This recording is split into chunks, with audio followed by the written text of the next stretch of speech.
ইমাম আহমদ ইবনে হাম্বল রাহিমাহুল্লাহ ছিলেন 10 লক্ষ হাদিসের হাফেজ, এরপরেও জনগণ মেনে নেয়নি। তার পায়ে রশি দিয়ে যেমন কুকুর মারা গেলে রাস্তায় মানুষ টেনে নিয়ে বাইরে ফেলে দিয়ে আসে, ইমাম আহমদ ইবনে হাম্বল তার যুগে নয়, এখন পর্যন্ত যত মানুষ এসেছে হাদিস শাস্ত্রে সবার চেয়ে বড় পণ্ডিত, এরপরেও জাতি তাকে মেনে নেয়নি, সমাজ তাকে মেনে নেয়নি। তার পায়ে রশি দিয়ে রাস্তায় টানা হতো, তাকে পিটানো হতো। ইমাম আহমদ ইবনে হাম্বলের মতো মানুষ জাতির কাছে সম্মান পেলেন না। আমরা জাতির কাছে সম্মান পাই বুঝতে পারি না। বুঝতে হবে আমাদের প্রচারের ত্রুটি রয়েছে। হক বড় তিতা, যা কালকে বলছিলাম। জাতি কেন সম্মান করে, জাতি কেন মূল্যায়ন করে? কই কেউ তো ইট মারে না, ঢেল মারে না, পাটকেল মারে না, সম্মান সহকারে খেতে দেয়। সেই জন্য তো আপনাকে গতকালকে আমি শোনাচ্ছিলাম যে আখেরি মোনাজাতে আপনি হাত তোলার পূর্বে এইভাবে একটু বলুন, তাহলে বুঝবো আপনি হক কথা বলছেন। বুঝলাম আপনি বড় কাজ করছেন, বুঝলাম আপনি বড় হুজুর, অনেক দূর থেকে এসেছেন, আমেরিকা থেকে এসেছেন, লন্ডন থেকে এসেছেন, সৌদি আরব থেকে এসেছেন। আপনি টুঙ্গির আখেরি মোনাজাতে অংশগ্রহণ করবেন, 1 ঘন্টা আপনি মোনাজাতে থাকবেন। সারা পৃথিবীতে মানুষ টিভি চ্যানেলে আপনার মোনাজাতে অংশগ্রহণ করবে। সেই টুঙ্গি থেকে নিয়ে মতিঝিল পর্যন্ত মানুষ একাকার হয়ে আপনার মোনাজাতে অংশগ্রহণ করবে। দেশের নেতা নেত্রী এই মোনাজাতে অংশগ্রহণ করবে। হুজুর আপনি একটু হক কথা বলুন না, আপনি বলুন। আল্লাহর নবী বলেছেন লা ইয়াফলাহু কওমুন ওয়াল্লাহু আমরাহুম ইমরাতান। ওই জাতি কোনোদিন পরিত্রাণ পেতে পারে না যে জাতি নারীকে করেছে নেত্রী। ওই জাতি কোনোদিন পরিত্রাণ পেতে পারে না যে নারীকে করেছে নেত্রী। ওই জাতি কোনোদিন পরিত্রাণ পেতে পারে না যে জাতি নারীকে করেছে নেত্রী।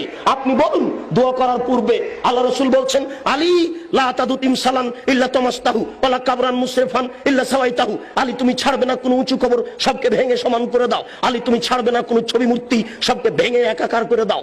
আপনি এই বক্তব্য দেওয়ার পরে এবার হাত তুলে দোয়া করুন, দেখা যাবে কত নেতা নেত্রী আপনার দোয়াতে অংশগ্রহণ করে, কত জনগণ আপনার দোয়াতে অংশগ্রহণ করে।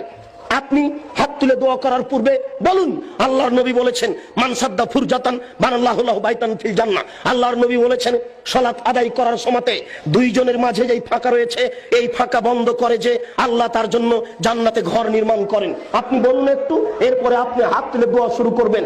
বাইতুল মুকাররম হচ্ছে বাংলাদেশের জাতীয় মসজিদ। বাংলাদেশের যারা বড় আলেম তারাই সেখানে খুতবা দেওয়ার অধিকার রাখে। বাংলাদেশের 3 কোটি আহলে হাদিসের আমির হচ্ছেন মুহতারাম আমিরে জামাত ডক্টর আসাদুল্লাহ গালিব, 5 ভাষার সমমানের পণ্ডিত। কই আজ পর্যন্ত আমরা দেখলাম না যে বাইতুল মুকাররমে তিনি খুতবা দিতে পারছেন। কোথায় হক রয়েছে? কে হকের কথা বলবে? আপনি একটু দোয়া করার পূর্বে বলুন দেশবাসী শোনো, যারা বাইতুল মুকাররমের ইমাম তারাও শুনে রাখুন। আল্লাহর নবী বলেছেন মান সাদ্দা ফুরজাতান বানাল্লাহু লাহু বাইতান ফিল জান্নাহ। যেই ব্যক্তি দুইজনের মাঝের ফাঁকা বন্ধ করবে তার জন্য আল্লাহ জান্নাতে ঘর নির্মাণ করবেন। আল্লাহর নবী বলছেন এই শোনো, আমি দেখতে পাচ্ছি দুইজনের ফাঁকা দিয়ে শয়তান প্রবেশ করছে। তিনি কত কিছু বললেন এই কাতারকে সুন্দর করে সারিবদ্ধ হয়ে প্রাচীরের মতো হয়ে দাঁড়ানোর জন্য। আর বাইতুল মুকাররমে গিয়ে দেখি, অন্যান্য মসজিদে গিয়ে দেখি একজন 1 হাত সামনে আছে, 1 হাত পিছনে আছে, কোন জায়গাতে 2 হাত ফাঁকা আছে, 5 হাত ফাঁকা আছে, এইভাবে সালাত শুরু হয়ে যাচ্ছে।